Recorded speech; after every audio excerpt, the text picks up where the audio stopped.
Leviathan the Lost. But why now? After all this time. Why, what now? Oh. I'm not sure you'd believe me if I told you. After all we've been through. I doubt there's anything that could surprise me at this point. All right then. Rouse Joshua and meet me in the mess. We'll talk there.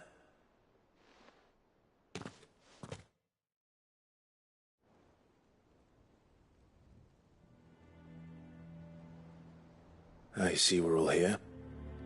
So, what is it this time? I'm not sure yet.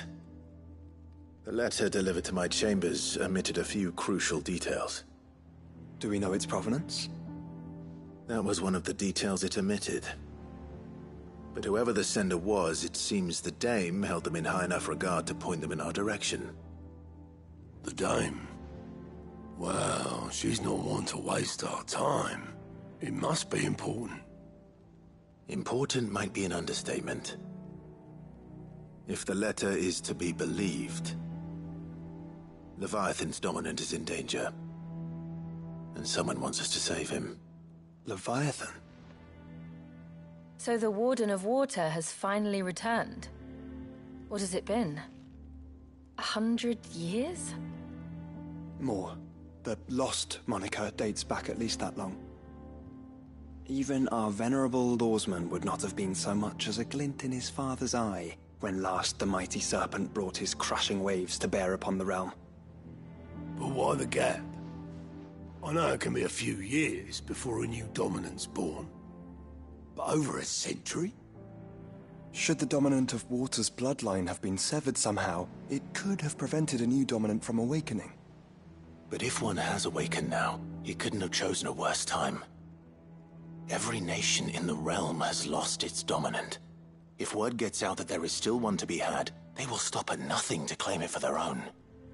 And the twins will be at war again, just when humanity most needs to come together. Did the letter say anything else? Only that if I wish to know more, we must meet in person. And that the Veil can arrange a meeting.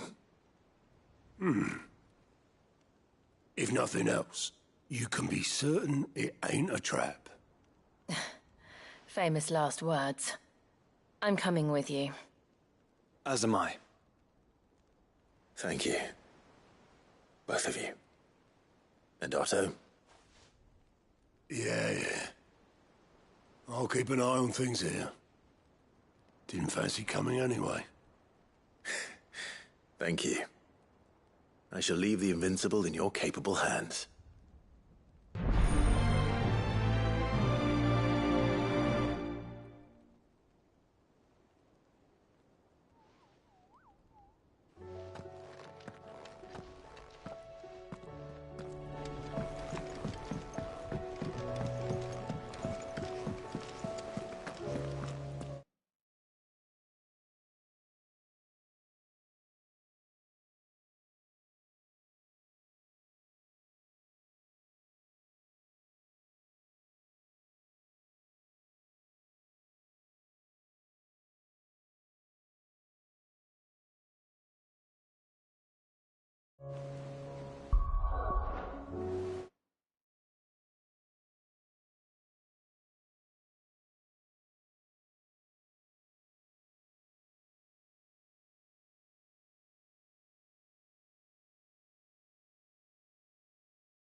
The garrison said they'd take another 100. To the Veil it is then.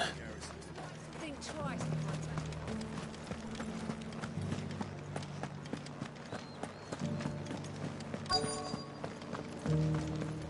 Looks like you've got a thirst. But enough talk. How about we? Fancy a peek behind the veil, my lord? I'm looking for a Layla. You found one. So, will your friends be joining in? Or just watching? We're not here for your services. We simply want to talk. What you do with your time is up to you. The price is still the same.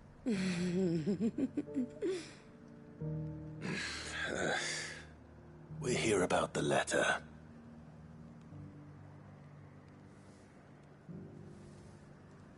Oh, sorry. I suppose you'll be wanting to know who wrote it then. Among other things. Look, I'm just the messenger here. There's only so much I can tell you. Specifically? A location, north of town, on the shore of Isle of Feist Bay. There you'll find a tent, and the woman who can answer your questions. And that's all. Nothing else. Actually, one thing. There's more than flowers in the meadows these days. So keep that sword of yours to hand.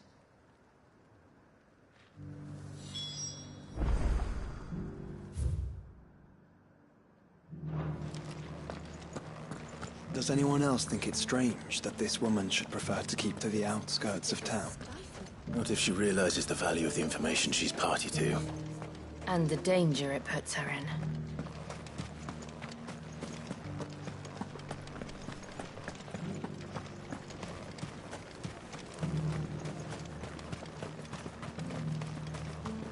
The Duke has pledged to work with the people of Northreach to rebuild.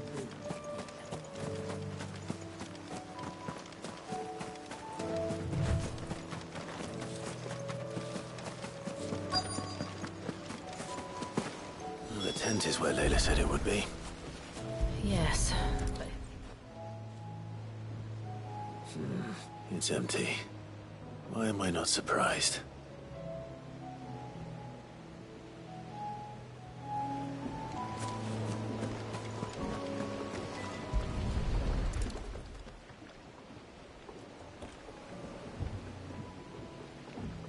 A boat. No prizes for guessing who that belongs to.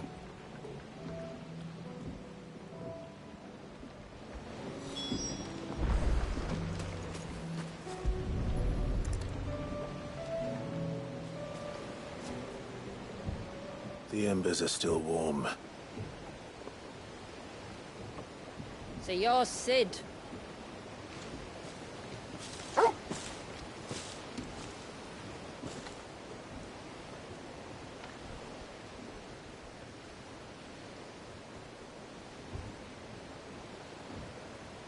I suppose I must be. Which means you have me at a disadvantage. Apologies. I am Shula, tributary of Mysidia, final haven of the Moats of Water. The Moats of Water. The very tribe into which it was believed Leviathan's dominant was born. A people notable for their sapphire eyes and ivory hair. Yes, that would be impossible, since the tribe famously... Vanished. Was exterminated. Despite the best efforts of both church and state, we are still very much alive. Though we've managed to keep that fact hidden from good Grieger's faithful for over a century. Along with Leviathan's dominant.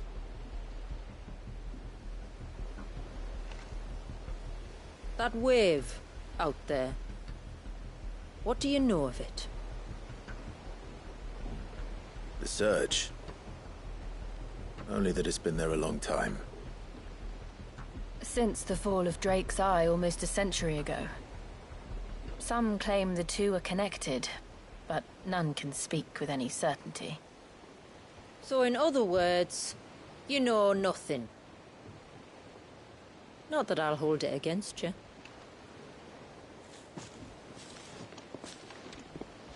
The wave was raised by Leviathan in an act of rage.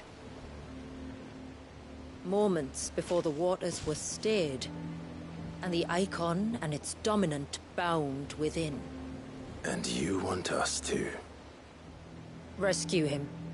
Yes. You see, a little bird told me about a certain outlaw with a singular knack for putting unruly dominants in their place. And ours is about as unruly as they get. For years, we've searched for someone who could hold their own against an Icon. Someone just like you. So what do you say? Will you help us? What exactly did your dominant do to warrant this punishment? What did he do? He committed the greatest crime one of his kind can. He was born.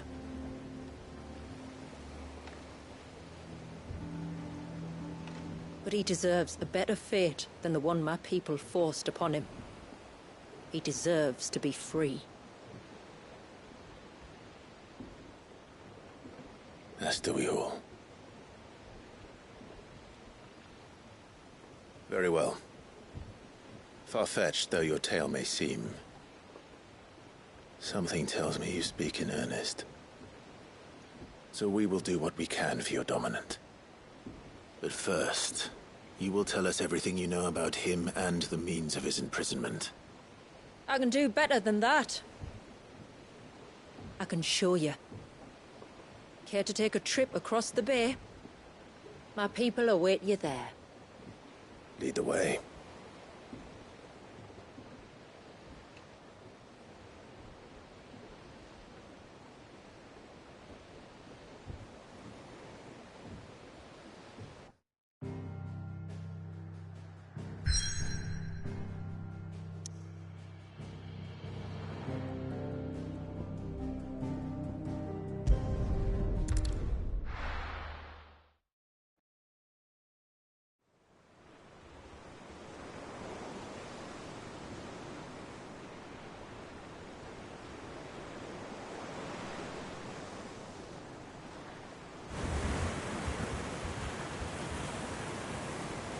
All right, you might want to hold on to something.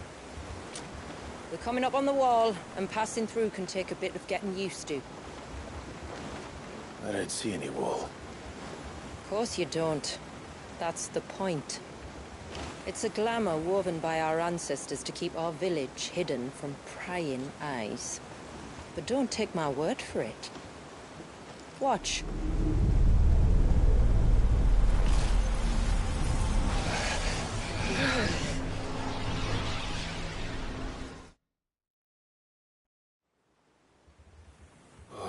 That was worse than a slug of Bacchus wine.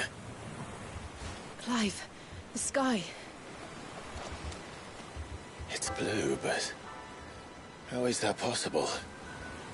You do know what a glamour is, don't you?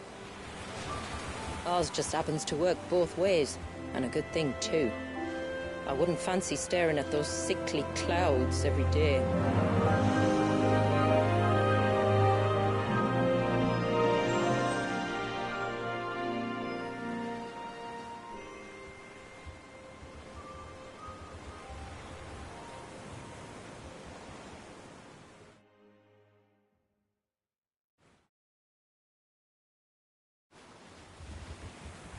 And that concludes our little voyage.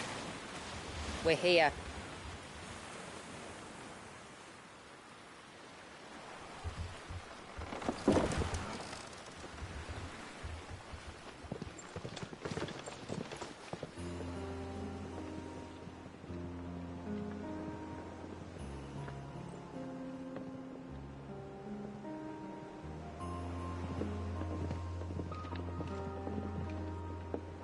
It's a long slog to the village, and a hard one. I hope you're up for a climb.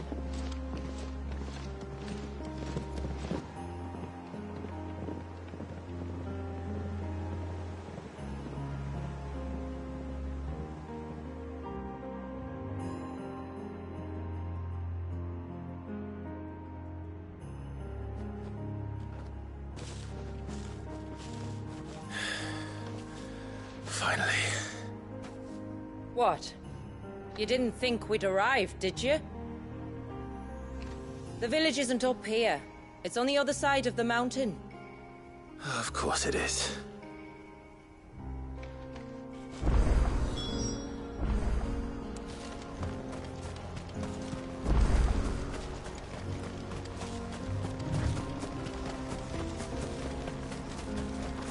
Watch yourself, Sid.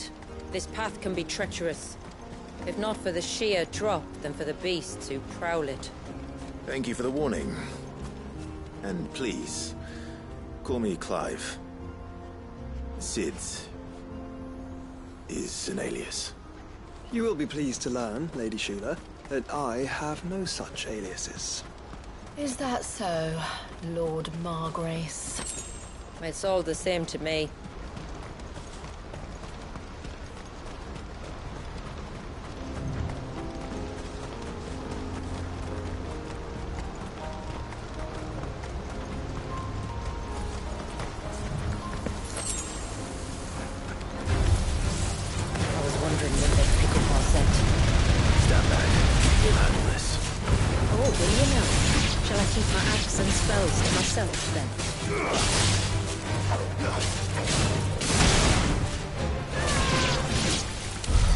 Earlier you mentioned spells, yet I see you carry no crystals. Since when did a bearer ever need crystals? But then, where is your brand? Waiting for me in Sombrek, if I ever get careless. Then it's in for a long wait.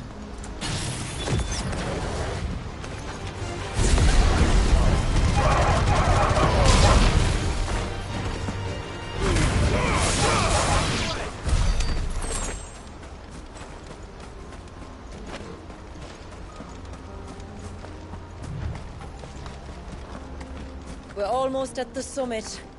From there, you'll have a better view of our home.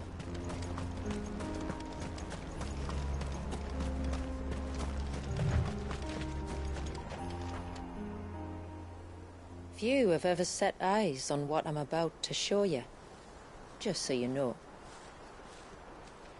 This is not what I expected.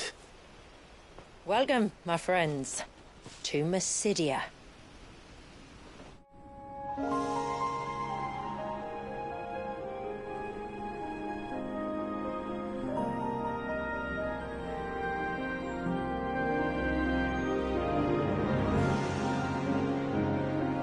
It's been a long time since I saw the North looking so... Alive. I'm sure you have plenty of questions, but it's been a long journey, and I expect we could all do with a rest. Our humble village is only a short way from here, if you'd care to accompany me. Let's get ourselves in front of a fire, and I'll tell you everything you need to know.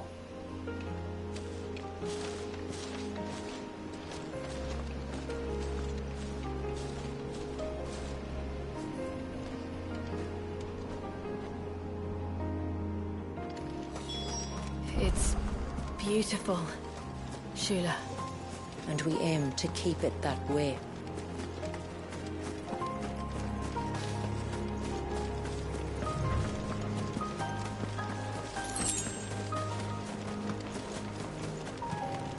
Are those stones glowing? That's one of the cairns which maintain the glamour. Steer well clear.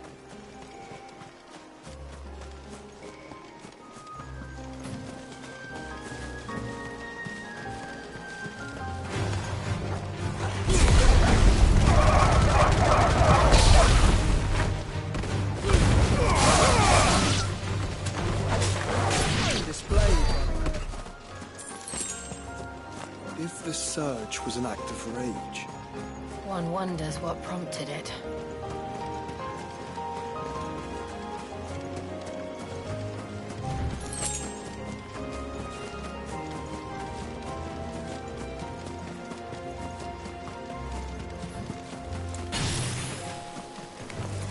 Enough of you, are there?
could we not have spared ourselves the mountain crossing by landing further north? In clear view of the bay?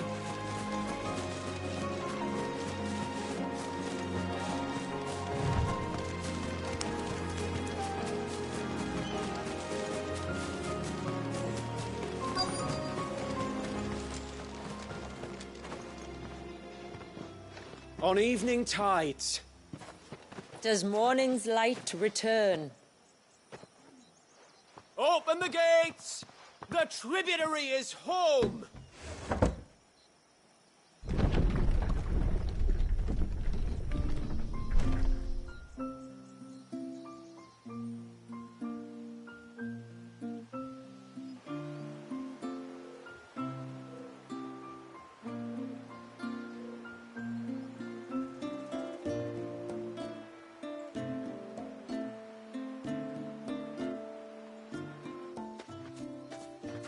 Outsiders?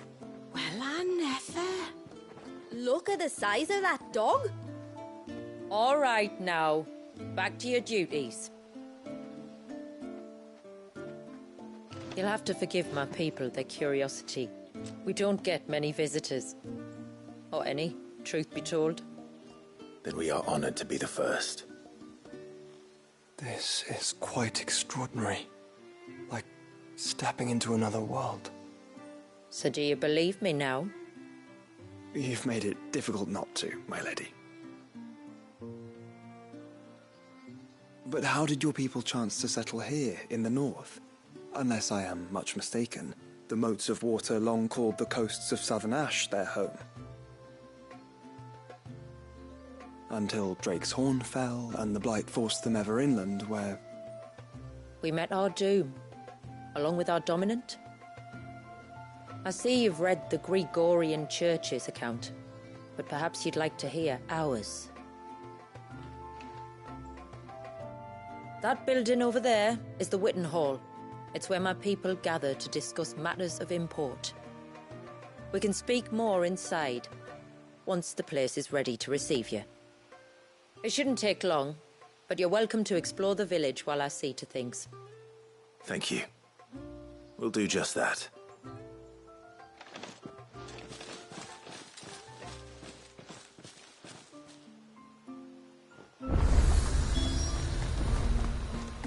That'll be them then. Look! That one's got a black key. Intruders! We must flee.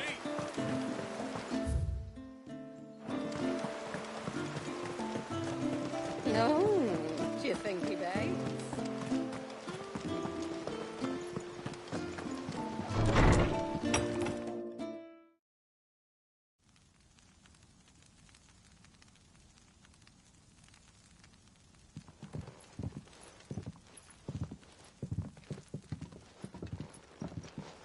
So what do you think of our little haven in the woods?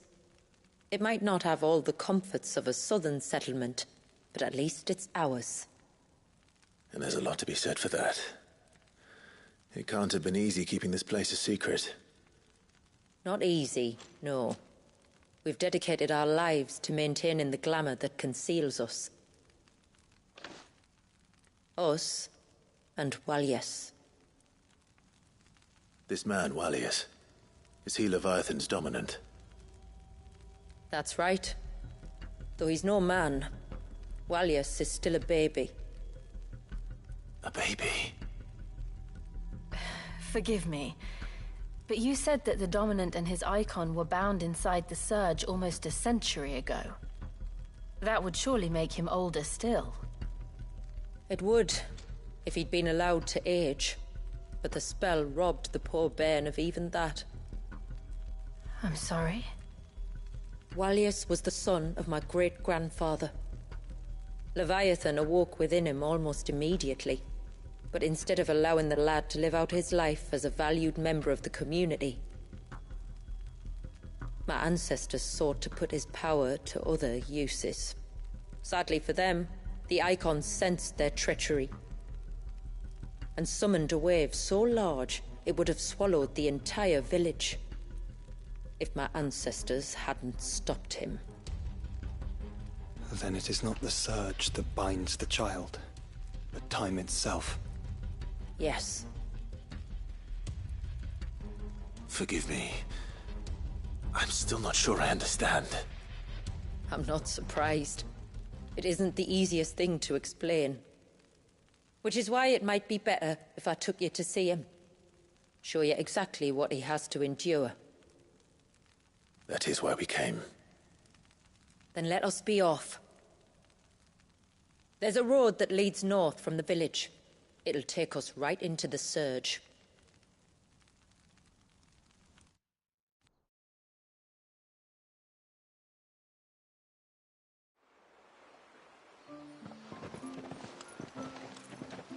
Are you bound for the Wave, tributary? We are, Delina. Have you spread the word about our guests? I have. Everyone knows to treat them as family. You shouldn't have any trouble now, but just in case, I would have you accept this symbol of our people.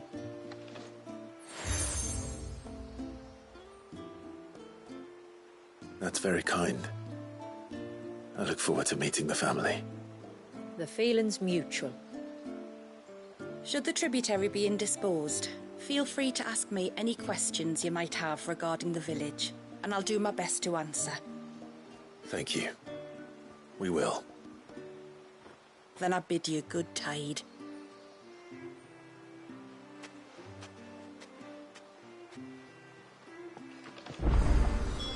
Our storehouse lies across the bridge. If you're short of supplies, you may find what you need there.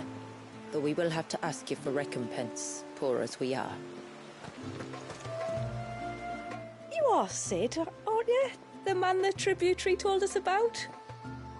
I wonder if you could help me. With what exactly? Oh, nothing too troublesome. Do you know my husband, Pavat? He's the village smith, among other things. Anyway, his name day's not far off, and I wanted to make a gift for him. He's a craftsman, you see, and he's been fretting about running low on the flowers he uses for dye making, so I wondered if you might collect some for me and give them to him. Would this gift not be better coming from you? Perhaps, but it can't, for reasons I can't go into. Please, I know it sounds daft, but I'd be ever so grateful.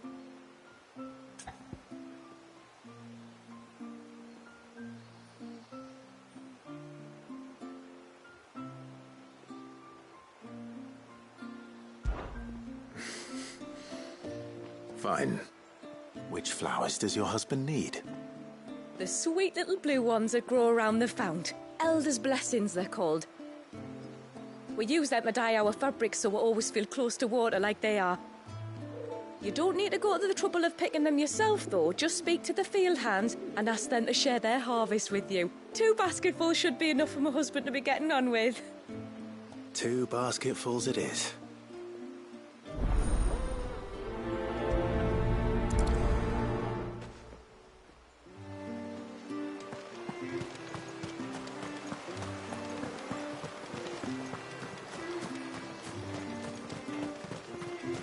I'm not arguing. The child must...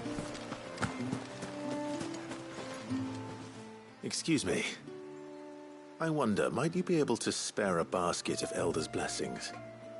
Pavart's wife tasked me with collecting some for her husband, and suggested that I speak to you. Ah.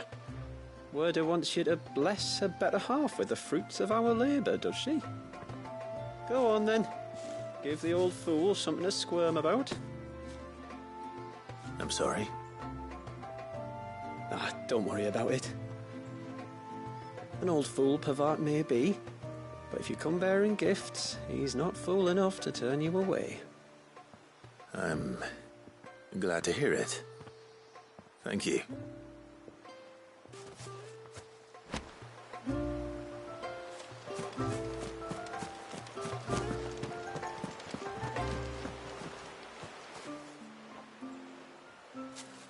Ah, welcome to Haven, friend. Thank you. Forgive my presumptuousness, but the smith's wife has asked me to make her husband a present of some Elder's blessings. 2 basketfuls, to be precise. Well, I have 1, if that's any help. It is. I'm much obliged.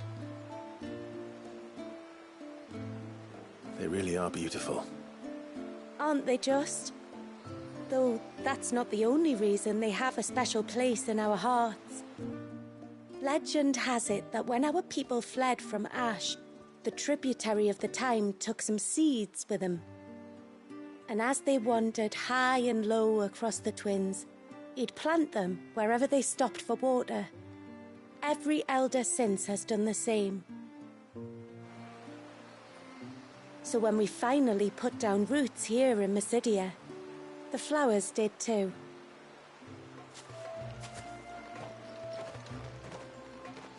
Well, that's 2 basketfuls.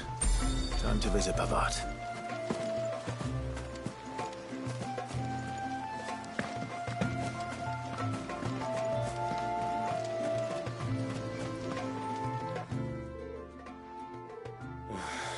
What do you want? Your wife asked me to bring you these flowers.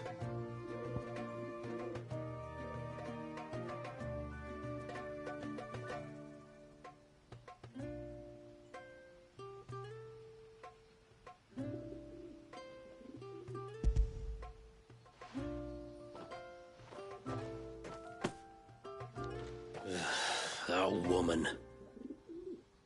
Come out. I know you're there. Who? Me?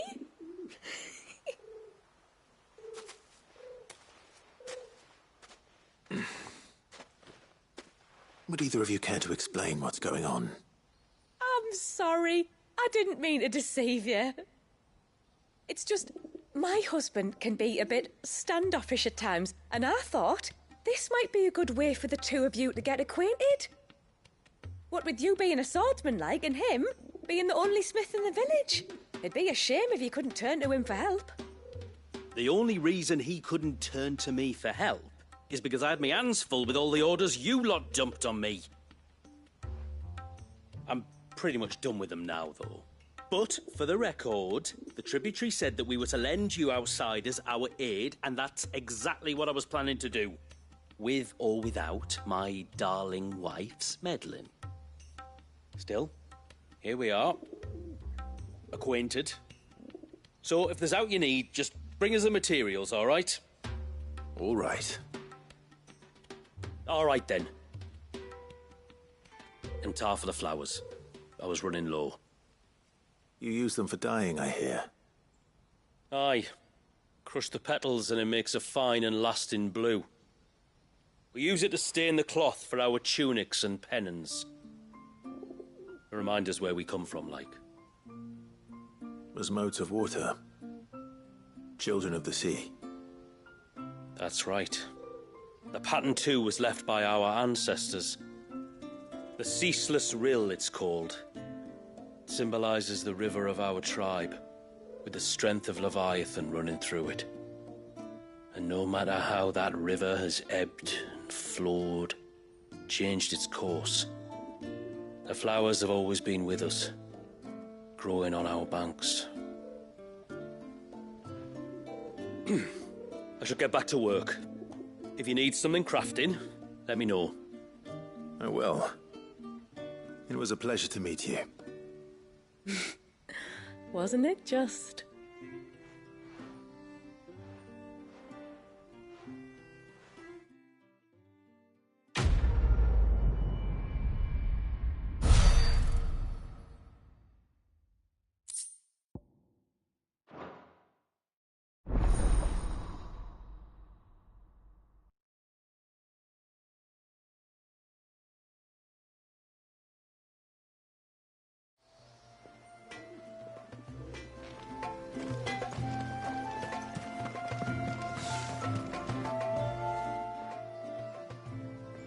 Oh, I'll have her hide when she gets back. Oh, sorry. I was leagues away. How can I help you? If you're after something from the storehouse, it's actually my wife you'll want to talk to. She will have to charge you for the goods, though. Not that we'd fleece you or anything.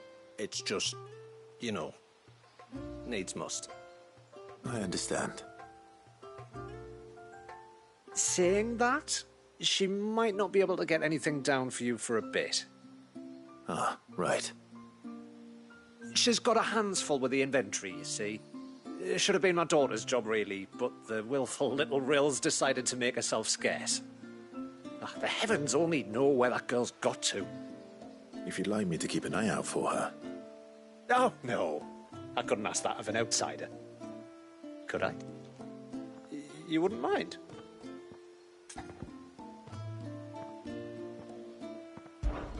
Of course not.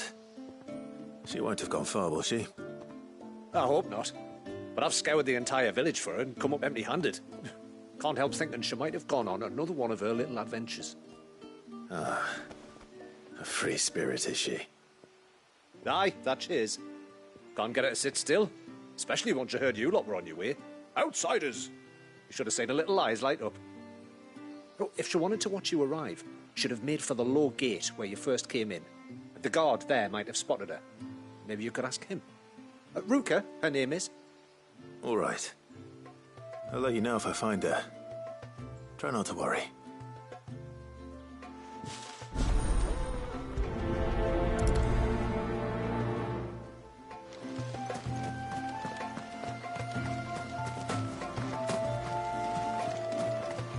Hear me, mine ancestors.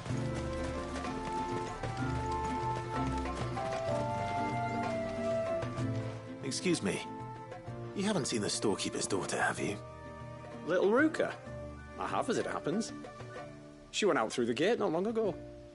Out of the village? Alone? Aye, she does it all the time. There's a path off to the left which leads down to the river. Nice little spot, that. And safe as you like. The beasts of the mountain don't dare come so close to the village. That's where she'll be. Go and have a look if you don't believe me. I will.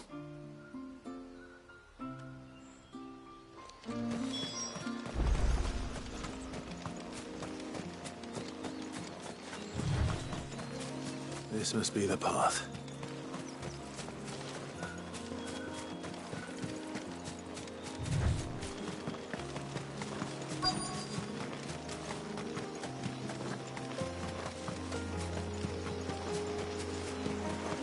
They're not here either. It's you! I've been looking everywhere for you. You must be Ruka. You know my name? Can you lot read minds? Your father asked me to keep an eye out for you. You left without telling him where you were going. He was worried. But I went to look for you. Well, now you found me. What do you say we head back to the village and let your father know you're safe? All right. And on the way home, you can tell me all about the world beyond the wall. I want to know everything. Everything might be a stretch.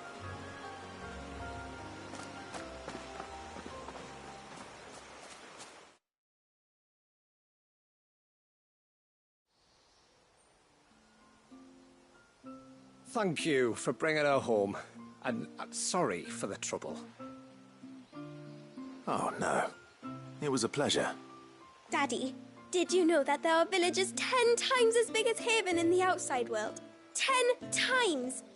Cities, they call them. And in these cities, they have great big walls and towers and castles. Oh, to think I was worried. You can tell me all about the outside world later, Sweet Pea. Now go and help your mum with the stores. All right.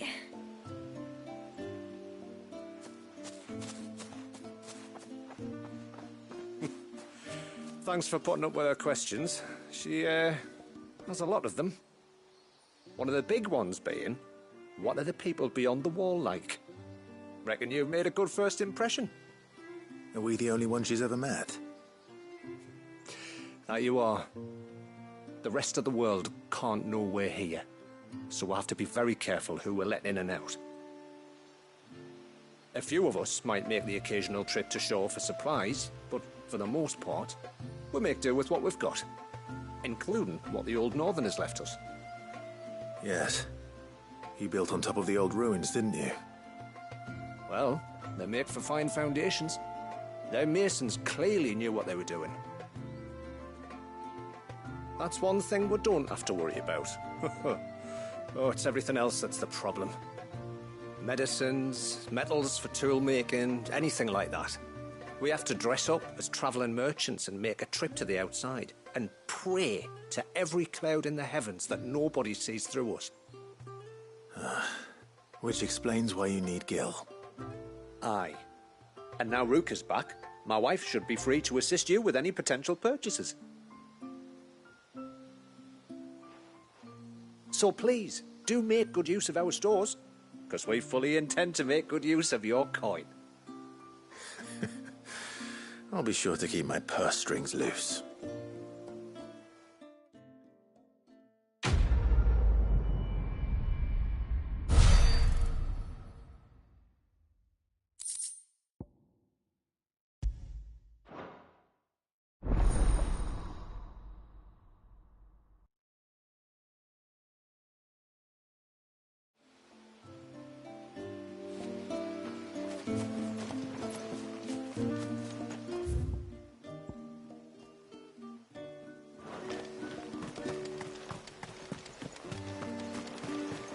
How long do you think this bridge has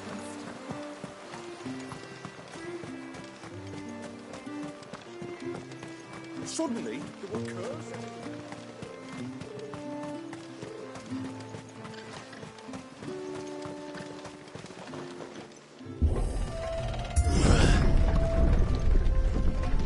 There's a pair of ships just up ahead.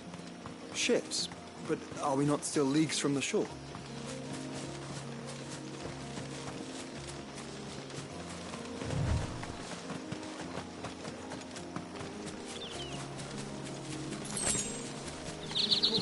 The quickest route to the surge is due east, past the second galley.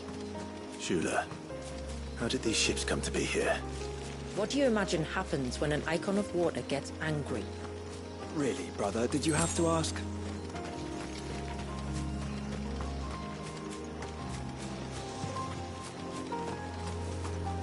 Yours won't be friendly. Tonberries. Foul creatures consumed by their hatred for everyone and everything. Everything save sharp knives, it seems.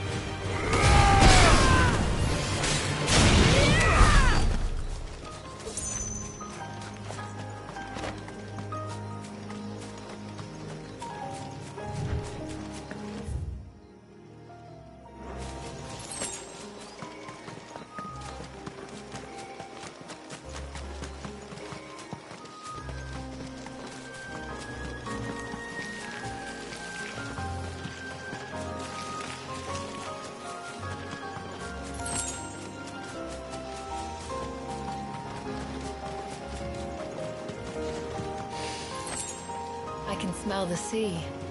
It's not far now.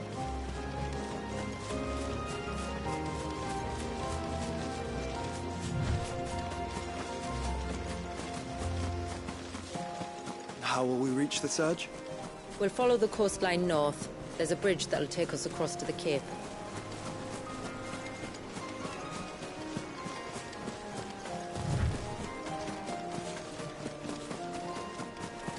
Might I inquire about the Ray of Light? It's what prevents the surge from being reclaimed by the sea. And Dwalius by his people.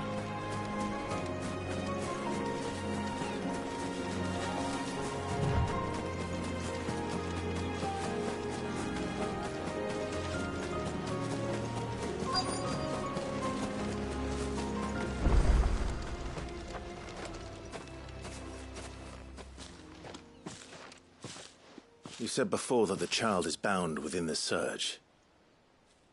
But you've yet to tell us how we're meant to reach him.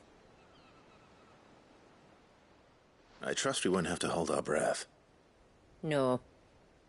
The surge wraps around the cape without engulfing it.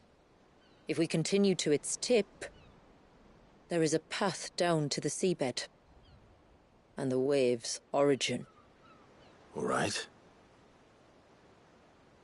It won't be the first dominant we've met at the bottom of the ocean.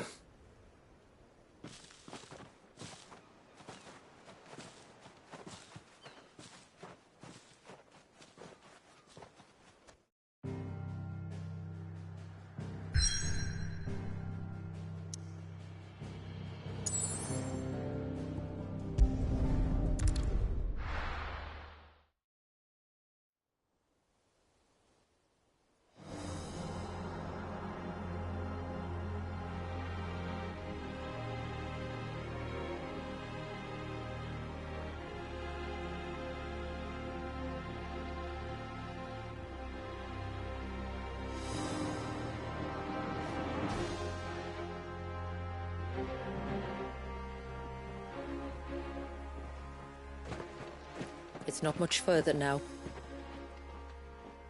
The path seems well kept. Do you and the villagers often come this way? Only me. Once every new moon without fail. It is my duty both as village elder and Dwalius's descendant. But surely no one blames you for what happened. Why should you bear the responsibility alone? You misunderstand. I do it because I want to. To show him that he isn't alone, and that there are still some of us who would see an end to his suffering. Suffering you will soon witness with your own eyes.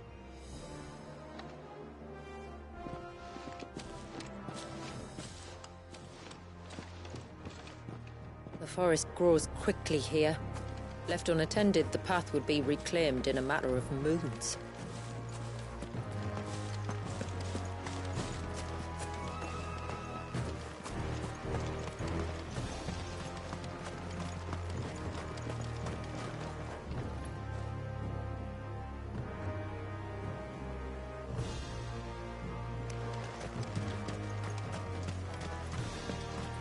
Does the light point the way to the child? It does indeed.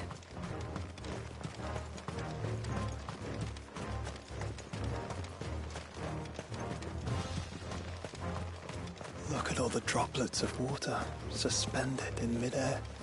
Where they have remained untouched by time for 80 summers. It's not right. No. It's not.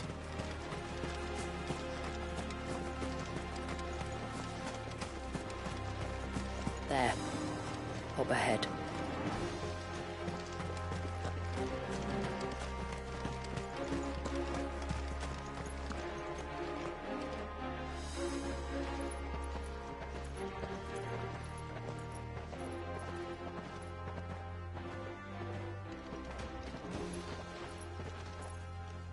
Down in the center.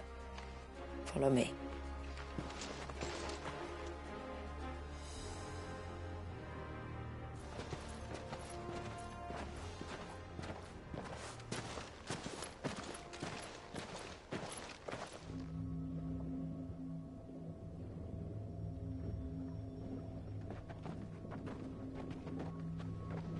still primed.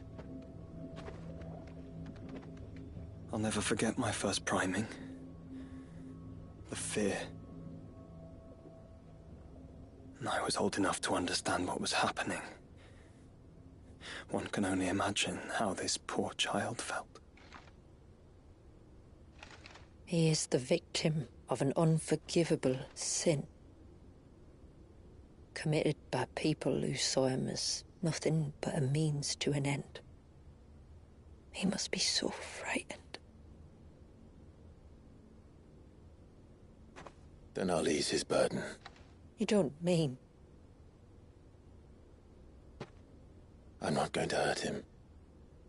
Contrary to the tales, I don't go around killing dominants for no reason.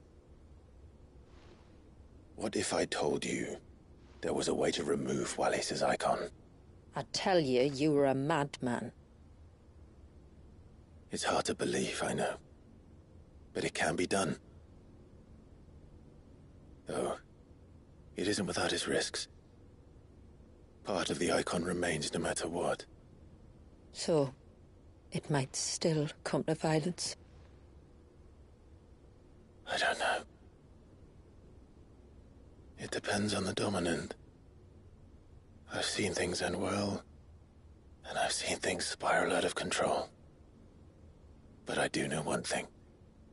If we turn our backs on this child, there will be no end to his suffering. And I think that a worse fate than the alternative.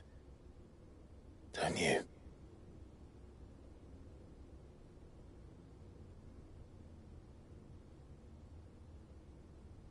Very well. Do what you must. And whatever happens, I will own the consequences.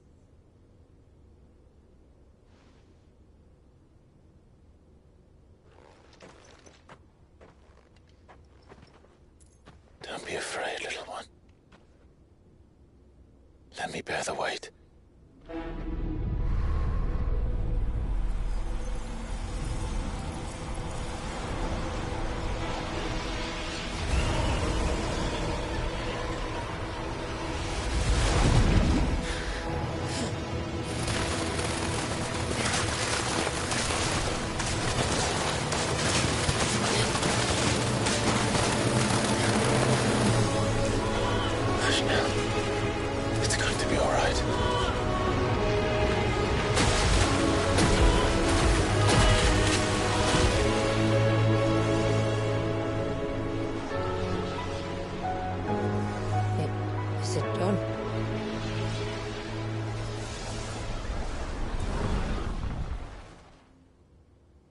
I think so. I can feel the icon inside me. But something's wrong.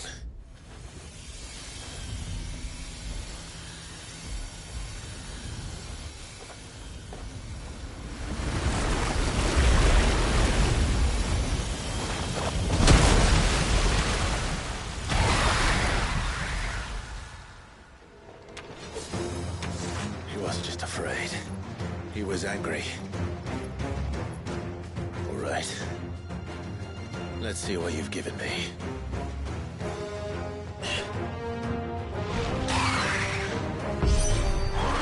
Is that Leviathan? No, just an Eggy. But a formidable adversary nonetheless.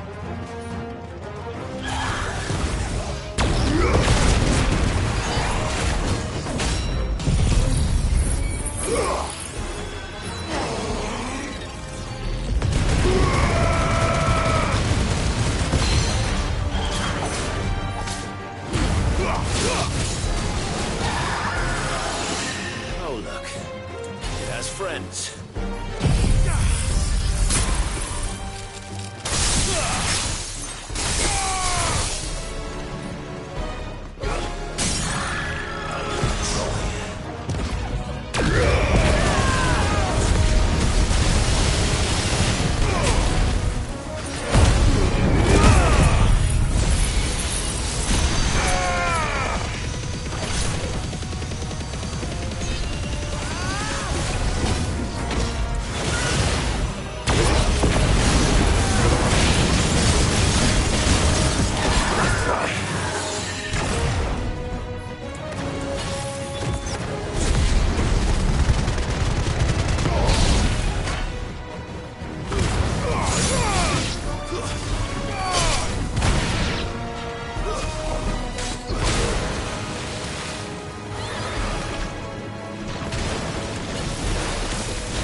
Is everyone all right? He seems calmer now.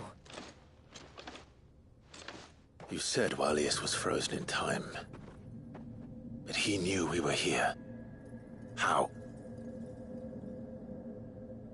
I don't know.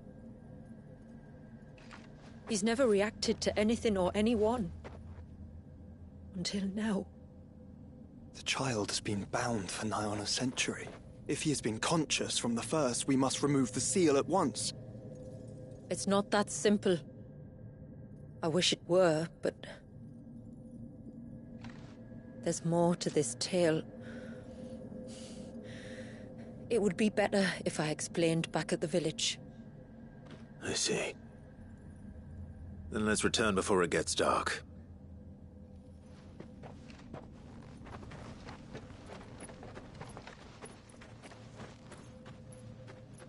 I'm sorry, Walius.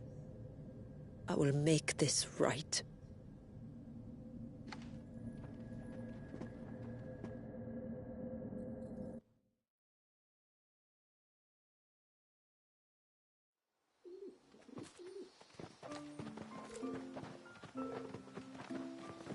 So, part of Leviathan is inside you now, is it? Does it hurt? No. Not anymore, anyway. Good. Because I still have need of your strength. If you want to know the rest, we should head to the Witten Hall. Of course.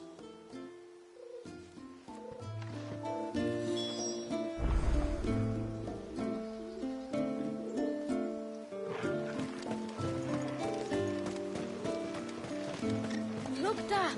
The tree's back.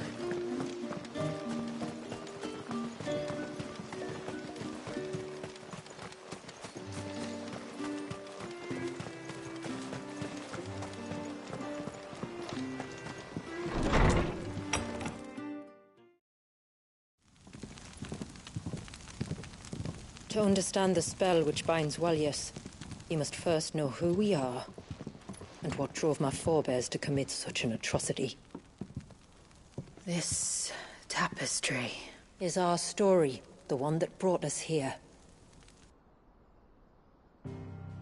After generations of wandering, my people sought refuge in northeastern Storm, some 170 years ago. But in exchange for our safety, the Gregorian Church demanded we renounce our faith and branded us heretics when we could not. To be exterminated, as a lesson to others. And so was it chronicled in the imperial histories, for anything less would have made the Church seem weak. Yet a handful survived. The few who did fled north and west, and in doing so discovered two things that would forever shape our fates. The first was an old legend, revealing how to make your very own Mother Crystal. I've heard that one before. Yes, yet it gave them new hope, however false. Our ancestors convinced themselves that they could recreate the divine if they could only find a strong enough heart. A living being capable of channeling torrents of ether. And the heavens provided. A dominant Walius. They'd stumbled across a nostrum in an ancient ruin, which they believed could provoke a sudden outpouring of a creature's ether. They meant to enrage his icon. Leviathan would have destroyed everything, had our people not made their second important discovery. A means to stop time itself. Where did they find that? The Northerners had no such magics, or they would have used them. When our ancestors first arrived, the land was uninhabited, save for an old witch who lived on the highest peak. Her body had been consumed by the curse, a cruel payment for her long years of service to the Northern Thanes. So desperate were they to prevent the fall of Drake's Eye, they'd forced her to devise a spell to stop time. But Drake's eye did fall. It did. When she finally perfected the necessary magics, it was already too late. As punishment for her failure, the Thanes exiled her to this forsaken place to live out the few days she had left. Knowing her suffering, our ancestors cared for her as best they could, and in return, she gifted them her spell. That even though she should die, her legacy might live on.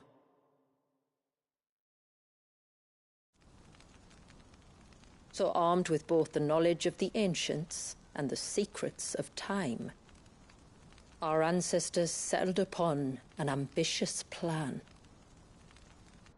They would create a new Mother Crystal and enchant it that it might endure for all eternity.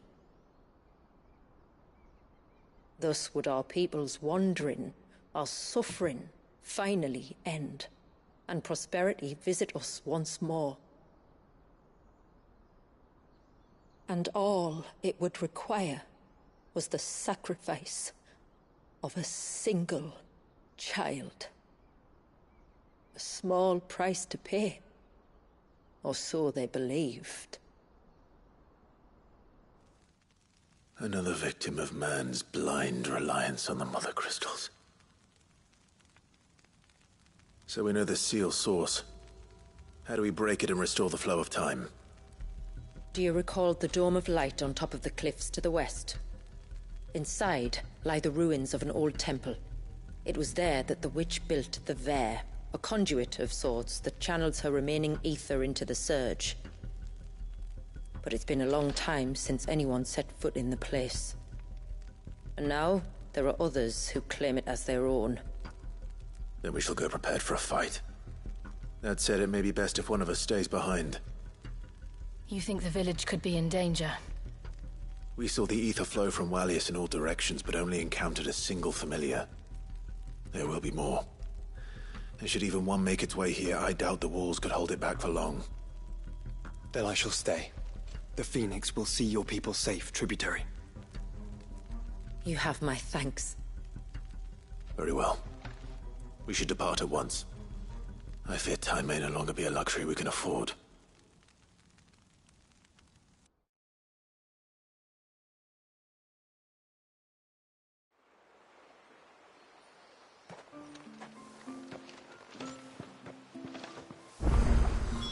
The Vare is not easy to find.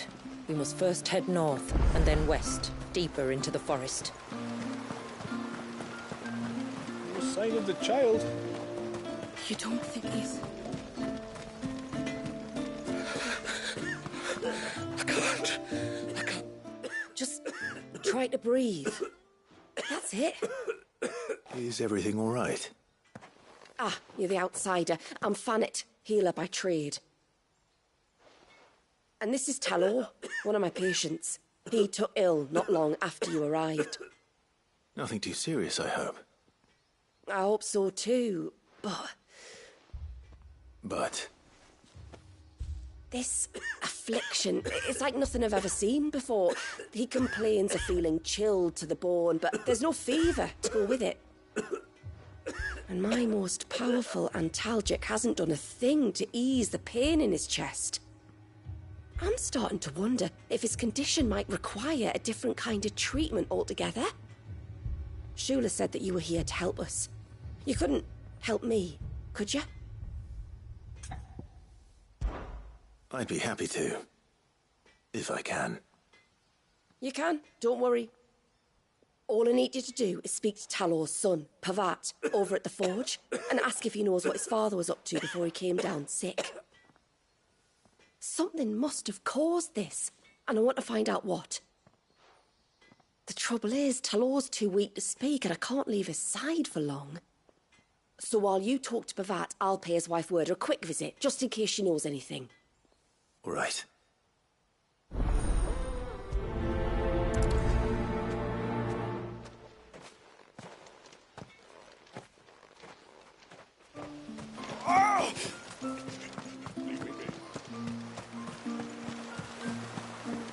Bastard things. Oh! never should have let him go alone. Ty, take me, what am I gonna do? You've got to help me.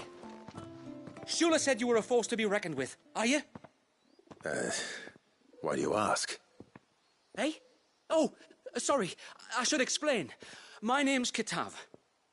I'm worried about a friend of mine. He went into the forest and he hasn't come back. Would you help me find him?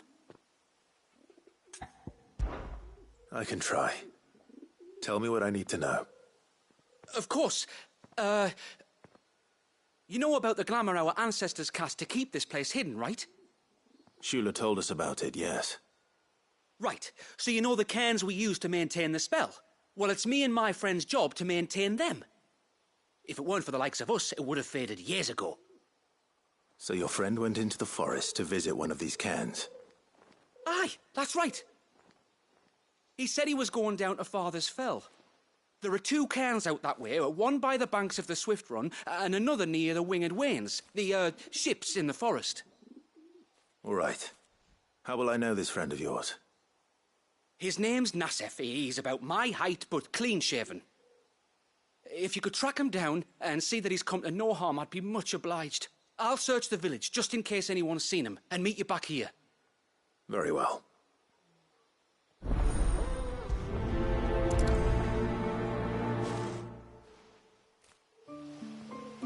One cairn by the ships, another by the river.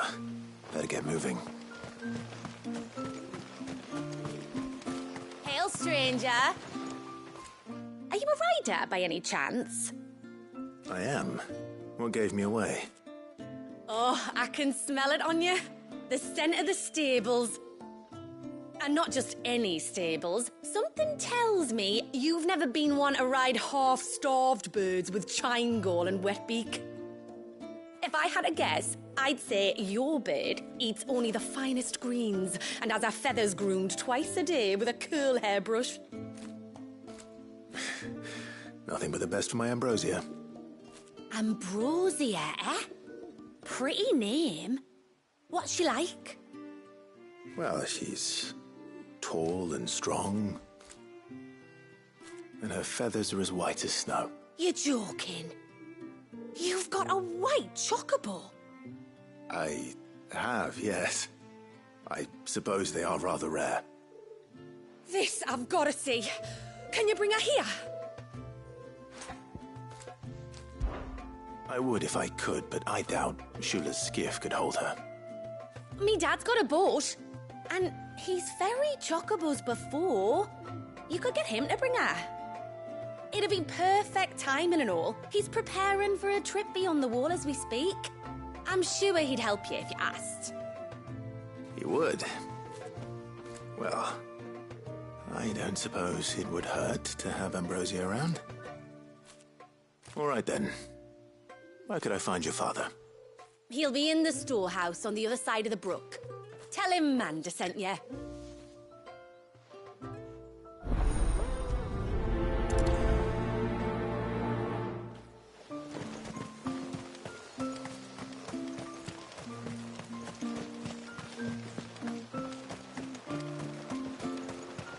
Bastard things.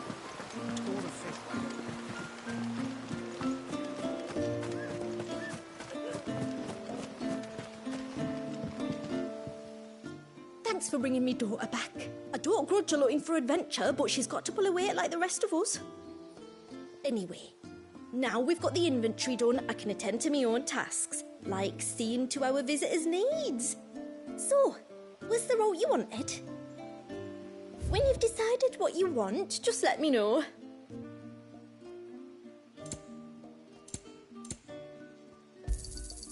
May it serve you well. Well, if you're sure you need it, then I bid you good tide. You one of the outsiders, then? I am. Shula invited me. Are you Manda's father? I am. Got you running errands for her already, has she? She's asked to see my Cho, but I'd need your help and your boat to bring her here. Or you could just say no. Honestly, that girl and her birds, she'll be growing feathers soon enough. Well, truth be told, I didn't take the idea seriously at first. But thinking about it, it would make it easier to get around if I had Ambrosia here. Can you help? Well, if you're sure that's what you want. The tributary says we're to treat you lot as we would each other. So, if you need me to ferry your bird over, then that's what I'll do. Still, they don't take the water easily. I'll need you to bring us a mimic gourd or two to keep her calm on the journey over. And, where would I find one of those?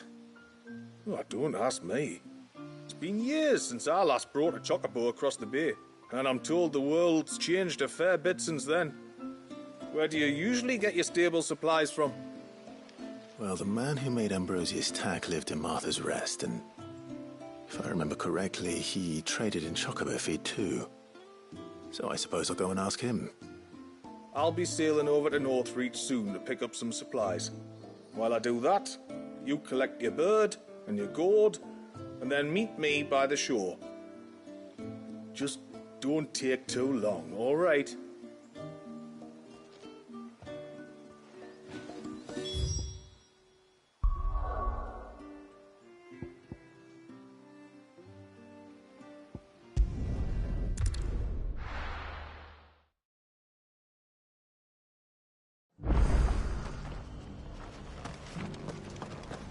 We've got a few rooms going spare now. You want a bed for the night?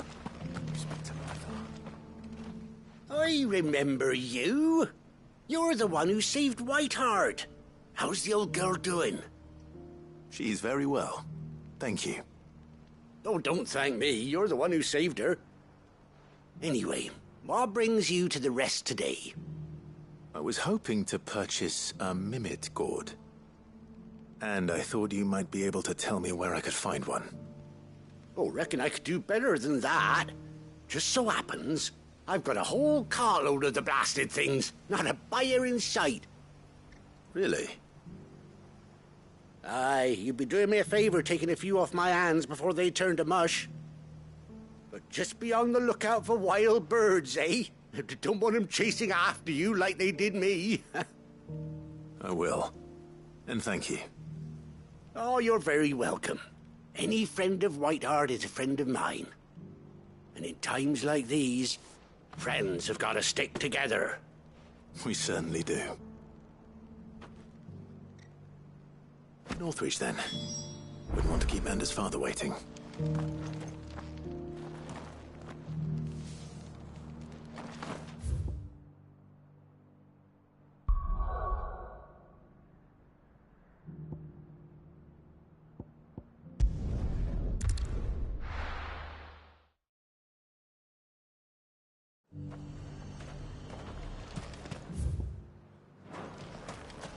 And how might I help the garrison today?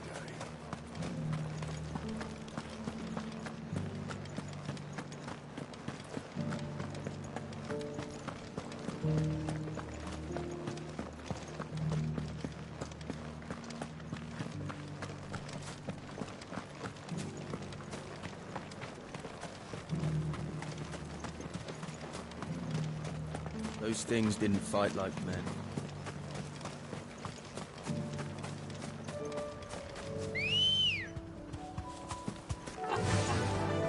Faster!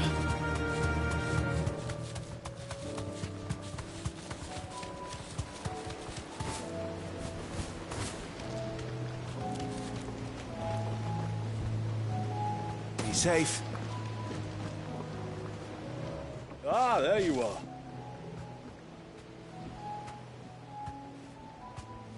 And this must be Ambrosia, was it? Oh, she's a real beauty, isn't she? I have the mimic gourd too. Here.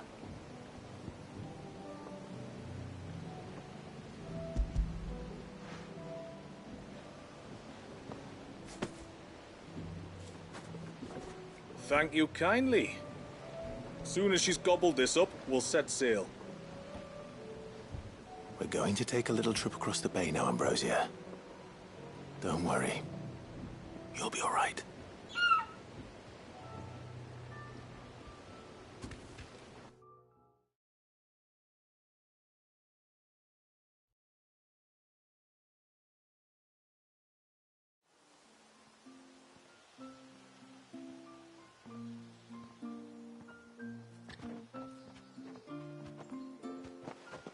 Well, we made it. You didn't all? She is as white as snow. You're beautiful, aren't you, girl? Brave, too. She was calm as you like on the journey over. The mimic gourd will have played its part, of course, but passing through the walls enough to spook most birds even then. Not this one, though. Ambrosia's been through a lot. I doubt there's much that could unnerve her now. Not with a beloved master by her side. No. It's you who looks after me, isn't it, girl? Anyway, thanks for bringing her here. I hope I can breed a bird like her someday. And if you and Ambrosia need ferrying back to Northreach, you only need say the word. Thank you. But I think we might explore Mysidia together. What do you say, Ambrosia?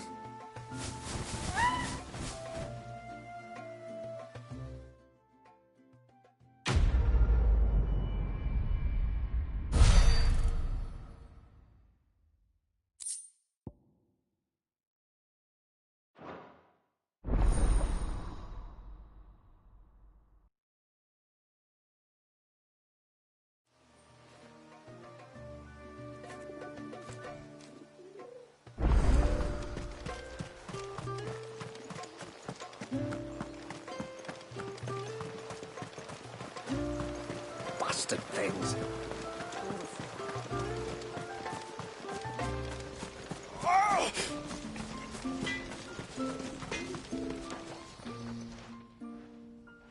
Oh, do you need something?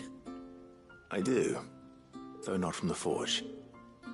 Fanet asked me to speak with you. She's looking into the cause of your father's illness and wondered if you could shed any light on the matter. I see. Sorry. She shouldn't have dragged you into this. It's no trouble, really. Tell me, did your father do anything out of the ordinary before he fell ill? Not that I know of. But then I hardly see him. He's always out and about, like. Well, at least he was. Suppose he might have been a bit more fidgety than usual, but apart from that... When you say out and about, where does he usually go? Just round the village. Wanders over to Blasia's place most days. He's a fisher who lives on the other side of the fount. They're old friends. Maybe he knows something I don't. Maybe. I'll go and speak with him.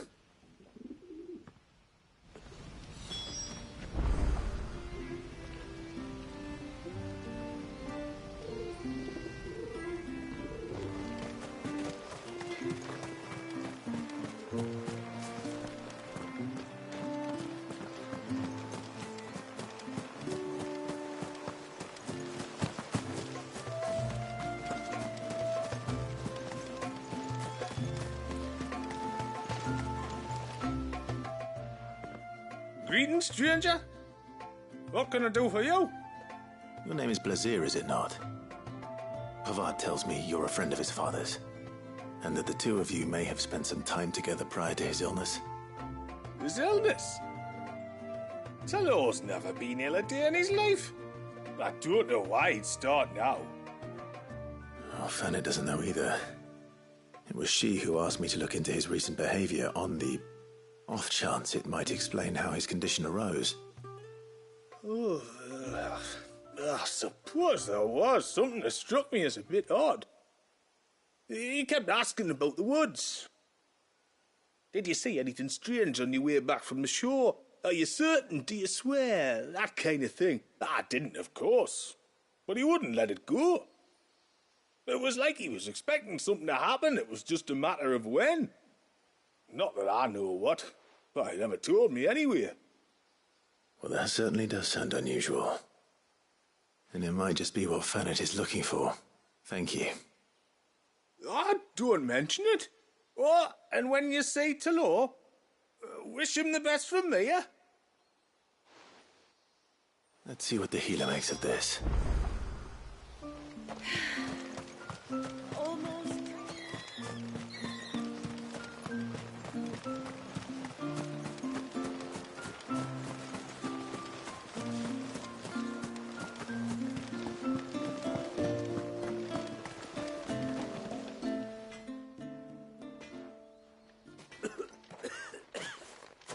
spoke with Werder, but she couldn't tell me anything. Did you have any better luck? Nothing conclusive. But there was one thing. Blazir, the fisherman, told me that Talor had taken a sudden interest in the forest of late. He kept asking him if he'd seen anything unusual there on his way back from the coast, but never let on what exactly he was expecting him to have seen. The forest between here and the coast. Surely not. But then... I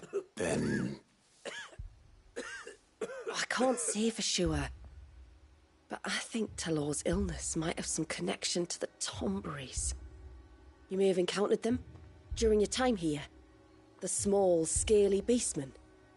And you think they may have caused Talor's illness? I do. At least in a way. And if I'm right, it's no wonder the treatments I've been trying didn't work. Oh, I know it's a lot to ask, but would you go down into Father's Fell for me? There's an altar there. And if my fears are true, an offering upon it. What is going on here? Please.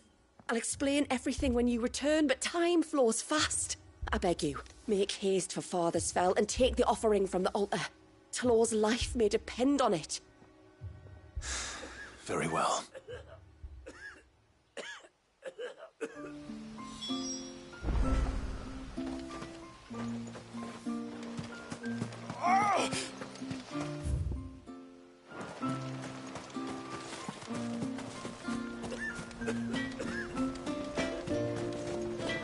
No sign of the child.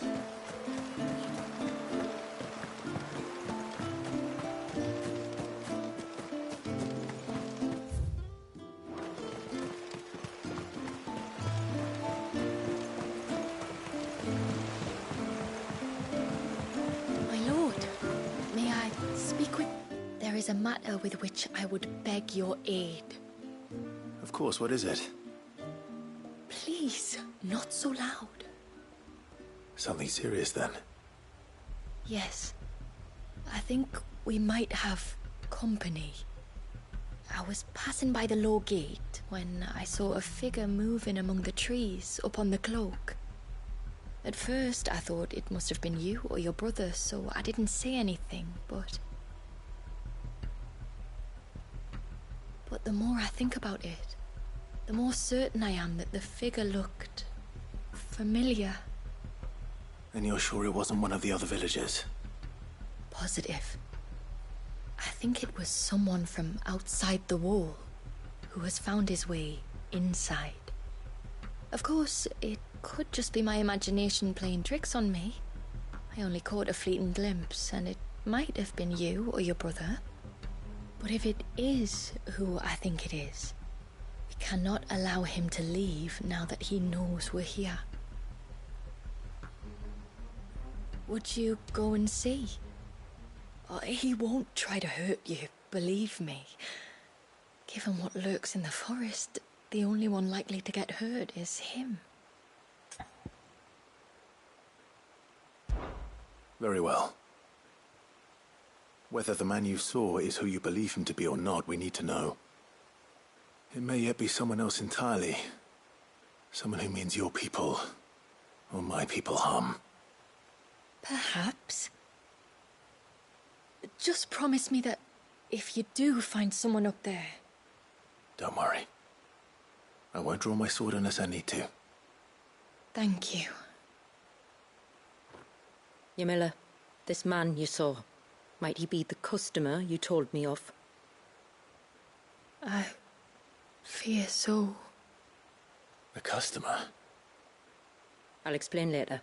Come on.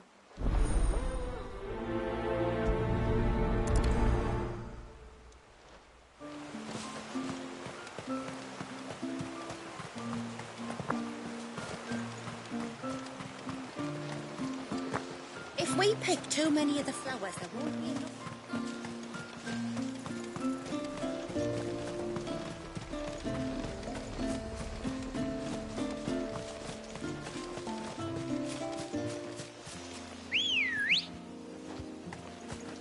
Come on.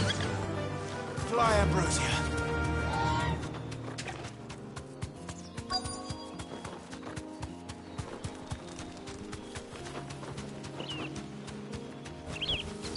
safe.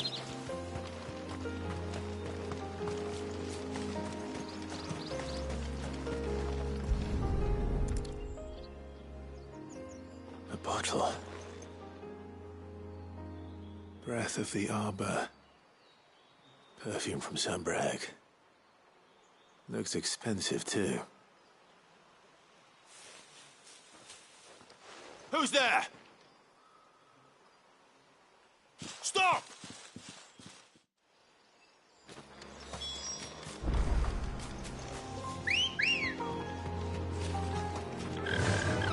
Yeah!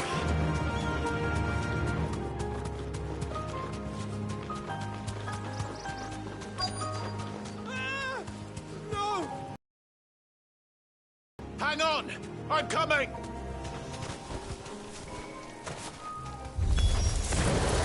Don't eat me! I'll give you gut rot, I swear!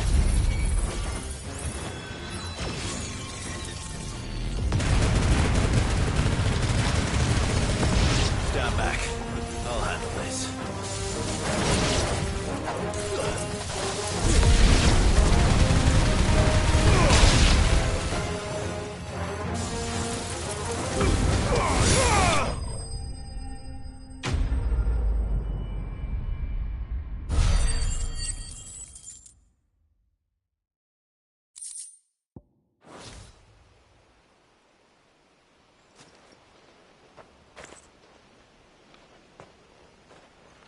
Are you all right? I'm more than all right. I'm saved! Oh, I could kiss you! Maybe you should introduce yourself first. Hervé! I knew it was you. What are you doing here? See you. Oh, my...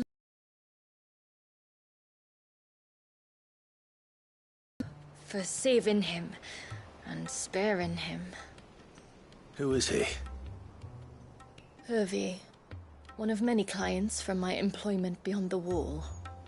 One of many clients? We spoke every night of our plans together.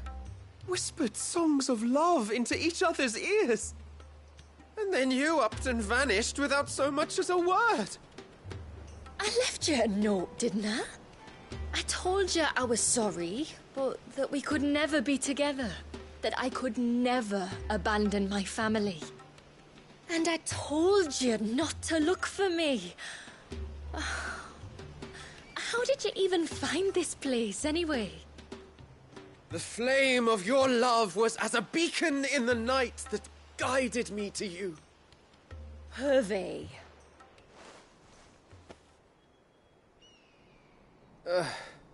I was walking by the coast near Northreach when I saw a lady who looked like you. Eyes like the ocean. Hair like the driven snow. The next moment, she and her companions were jumping in a skiff and sailing out towards the wave. So I, borrowed the nearest boat and started rowing. It must have been Shula bringing us here. So what? You rowed, found a nose how many leagues across the bay, simply because you saw a woman with white hair. And as I did, the skies changed from a dull and hopeless grey to a bright and benevolent blue. That was when I knew for certain that my little canary was close. Oh, why did you come? You should have forgotten me, as I tried to forget you. I cannot leave my people, Hervé. And now that you know about this place, neither can you. We must return to Haven and accept my family's judgment. I'm to meet your family. Oh, my little canary.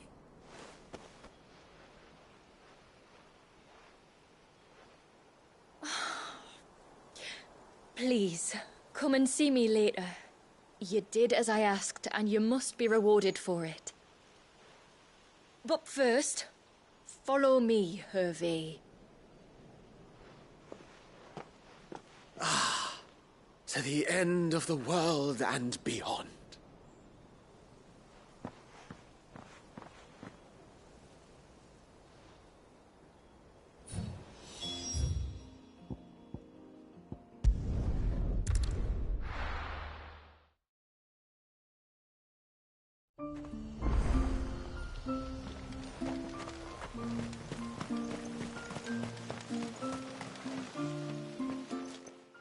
forgive me.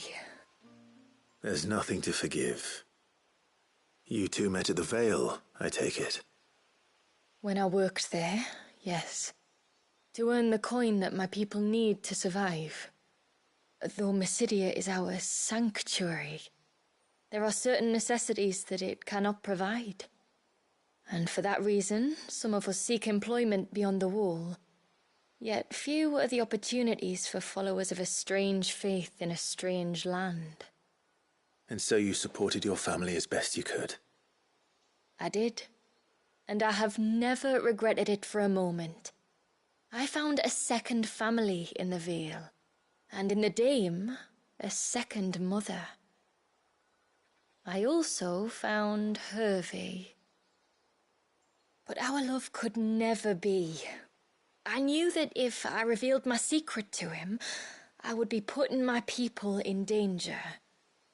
But that if I did not, I would be living a lie, unable to return home. What will happen to him now? Since our people settled in Mysidia, uninvited visitors have been few and far between, but not unknown. Explorers, survivors of shipwrecks, none lasted long. I see. That was before my time, you understand. I've never had to make a decision like this before. Ymilla, know that I do not blame you for any of this. It was me who decided to make the trip to shore. Me who exposed our secret. This was my mistake, and I shall bear the responsibility. Thank you, tributary. I only beg you to remember that Hervey means us no ill will. He's just a fool. A fool who loves me. I will take that into consideration. But yours is not the only voice I must listen to. The whole family must be consulted, and it may take time for me to arrive at my decision. I hope you understand. Of course, tributary. However long it takes. Come what may, I thank you, my lord, for bringing us back together.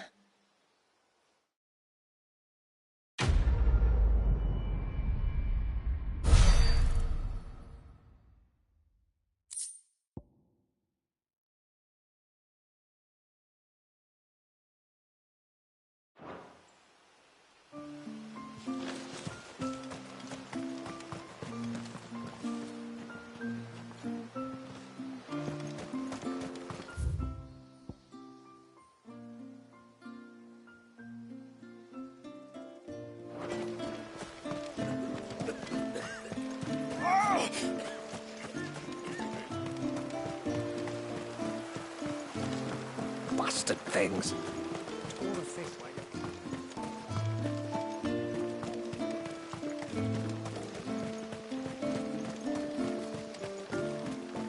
And once everyone left me in peace.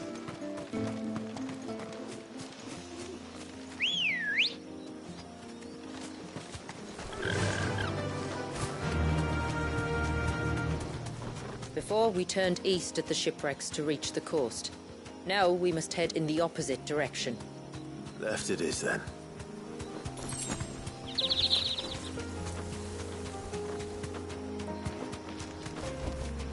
No need to ride from here. If there's one thing I know about beastmen, is that they love to hide in the dark.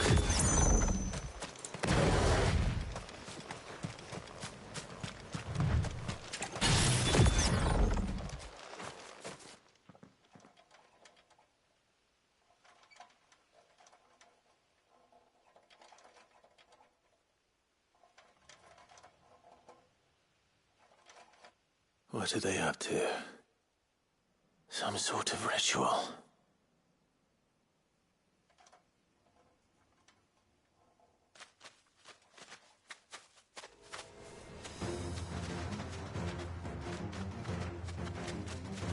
Sorry to disturb you.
Let's see what's on this altar then.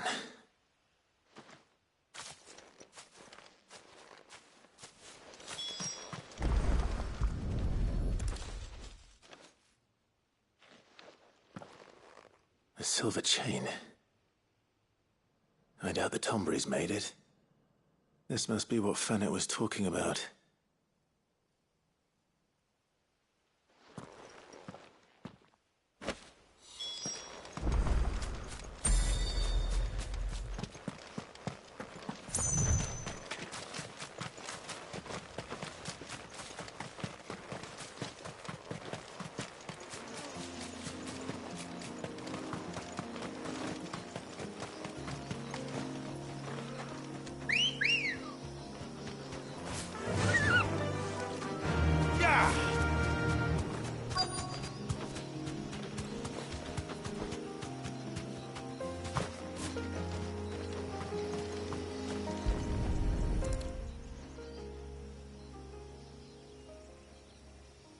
Well, here's the cairn.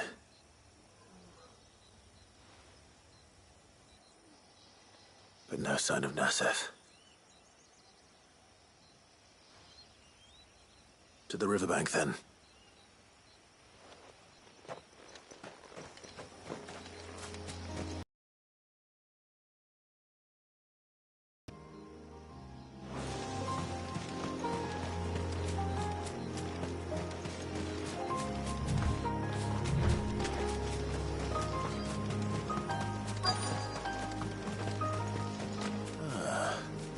Who have we here?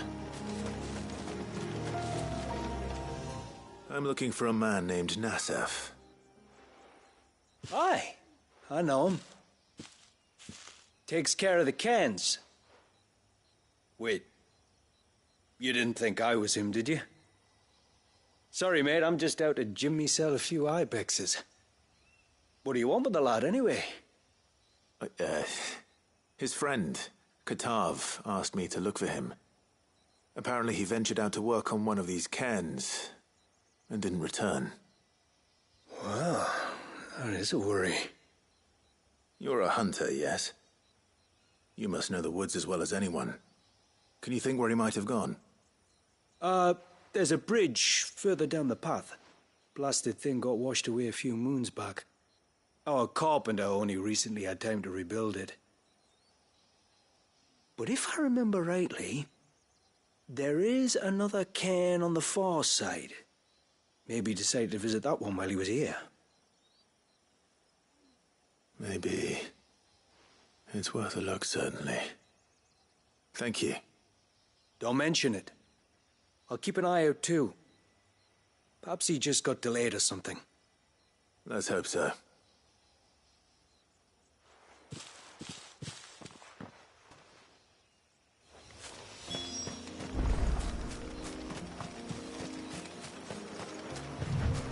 This must be the bridge the hunter was talking about.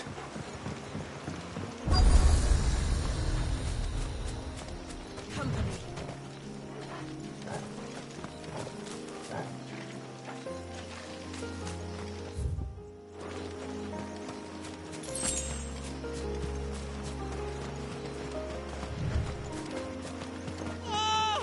Stay away, damn you! Hold on!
Oh, thank you.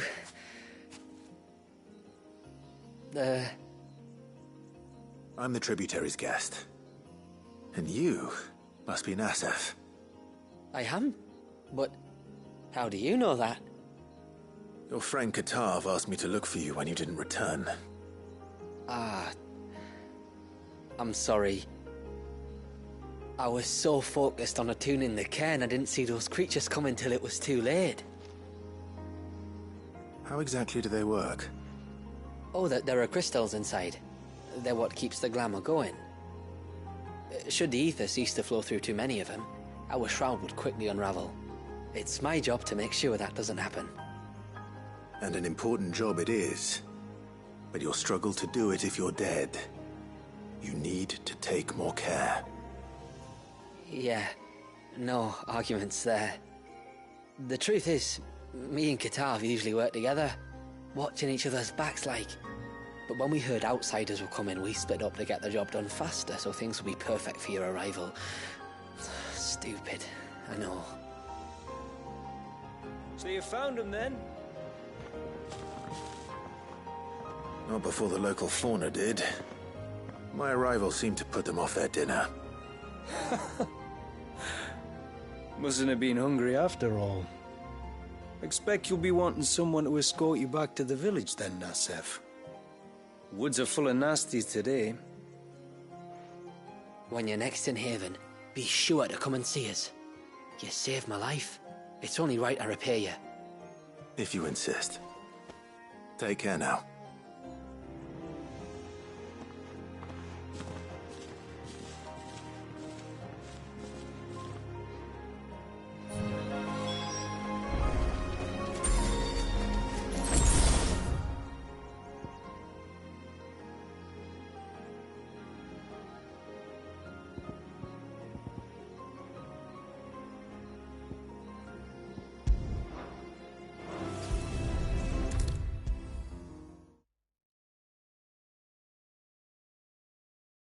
I thought I'd lost you.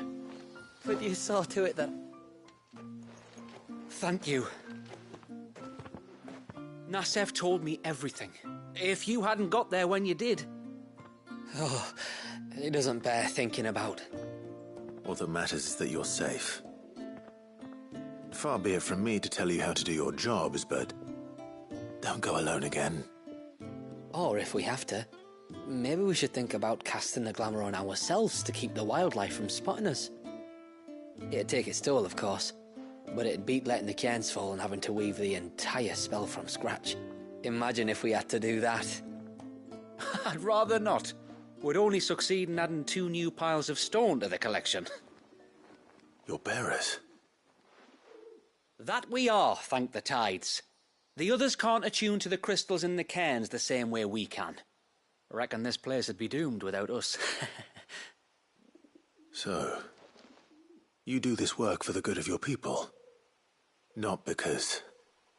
We're forced to. No.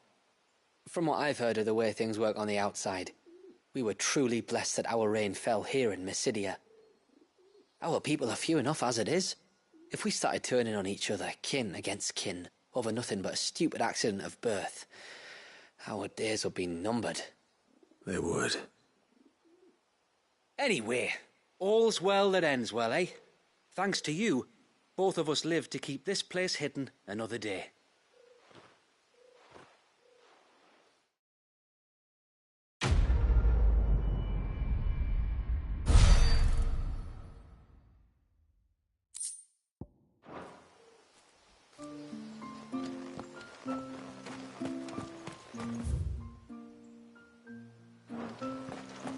And what are you two drawing?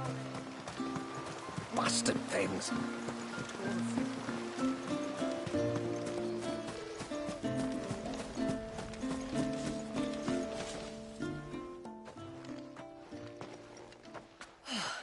You're back. Well, did you find anything? I did. This silver chain. I knew it. Well, I'm still none the wiser. Forgive me. This chain. It's a Gregorian Maternoster. Worn by men of the faith. What's it doing here? And why would the Tomberries be praying to it? To understand that, you need to understand what the Tomberries are. They feed on hatred and suffering. And some say that if you render them an offering, some token of grievance against your fellow man, they will put a curse upon him. So you think someone's put a Tomberry curse on Talor? I can't say for sure. Truth be told, I always assumed it was an old wives' tale. But given his fear of the forest and the presence of the chain on the altar, I don't know what else to think. Does Talor have any enemies in the village? Anyone who would nurse such a grudge? No, I believe the one who left the chain at the altar was Talor himself. I beg your pardon? But there's more to the tale, you see. It's said that if you attempt to curse a soul that has returned to the sea already, your ire has nowhere to go but back to its source. You're saying he cursed himself? In trying to curse another, aye. When my father was younger, he was one of the few permitted to venture beyond the wall on trading expeditions. He told us that when he journeyed to Sanbreque, he'd wear that chain to disguise his true beliefs, lest Griega's faithful turn their cudgels on him. Did they ever catch him in his deception? Might that explain the ill will he bears someone? Not that he ever told me. Come now. Let's not waste time speculating about Talor's past. We need to focus on the present, and that means finding a way to break the curse. All right. If there's anything I can do to help, let me know. Thank you. I shall. Aye, and thanks for going to all this trouble. Here, it's not much, but I want you to have this. We call it an Adder Stone. It's a gatherer's charm. Reacts to certain rare minerals we use in crafting. Makes them ring out like a bell. Stuff you'd have no chance of spotting otherwise. If you find anything, see that you bring it back to me. I can make you some decent gear with it. If you're interested, like. I am, thank you. And I'll be sure to pay you a visit. Until then, I wish your father a swift recovery.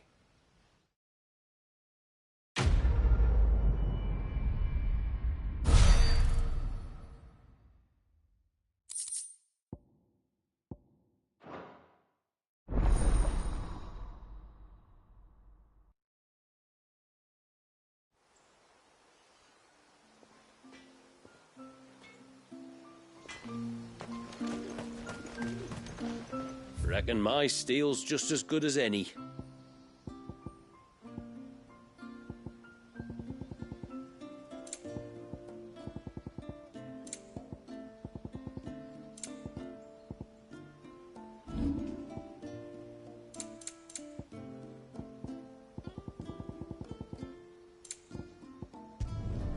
Will that do, yeah?